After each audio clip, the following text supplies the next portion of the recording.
যে ভোট দিয়েছি আমরা বালির বাঁধা গেলাম, পরে দেবো এখন তো, পরে দেবো এখন তো, কবে দেবে আমাদেরকে তো? আগে কি ঘরের জন্য ডেকেছি নাকি আমরা এখানে? যে আমাদের ঘর নেই, তুমি ঘরের আলোচনা করবে? এসে ঠান্ডা হওয়া পাবে, আর আমাদের মতো ঠান্ডা একবার নেমে দেখুক, চাষবাস উদ্ধার করুক আমাদের মতো কষ্ট করে। সময় হলে তখন হাল জল করে ভোট চাইতে ভিড়টা চাইতে সবার করে। ভোটের সময় হাত জড়ো করে ভোট ভিক্ষা আর ভোট পেরোলেই যেই কে সেই। একদিকে মুখ্যমন্ত্রীর উন্নয়নের বড়াই, অন্যদিকে বাংলার কঙ্কালসার দশা। ভুক্তভোগী বাসিন্দাদের ক্ষোভের আগুনে শাসক দল। আরামবাগের আরান্ডি এলাকায় দীর্ঘদিন ধরে বেহাল সেতু, প্রাণ হাতে নিয়ে যাতায়াত। বারবার প্রশাসনকে জানিয়েও মেলেনি কোনো সুফল। সোমবার আরামবাগ খানাকুল প্রধান সড়ক অবরোধ করে ব্যাপক বিক্ষোভ দেখায় স্থানীয় গ্রামবাসীরা।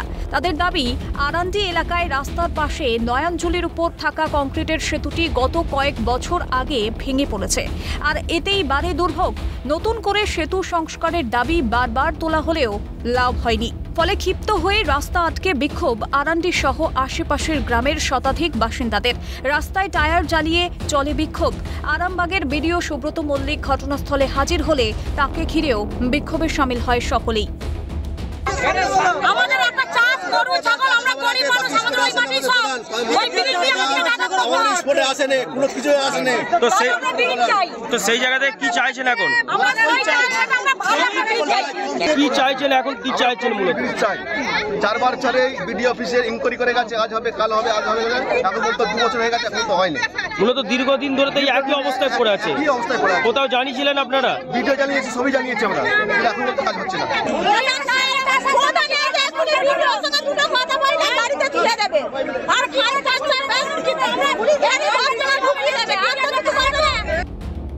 স্থানীয় পঞ্চায়েত প্রধানের স্বামী তথা আরান্ডি 1 নম্বর অঞ্চল তৃণমূল সভাপতি মুন্সি ইকবাল ঘটনাস্থলে গিয়ে পরিস্থিতি নিয়ন্ত্রণে আনতে চাইলে বাড়ে উত্তেজনা। তার দাবি, এই কাজ পঞ্চায়েতের পক্ষে সম্ভব নয়। কোনো পঞ্চায়েতের পক্ষে সম্ভব নয়।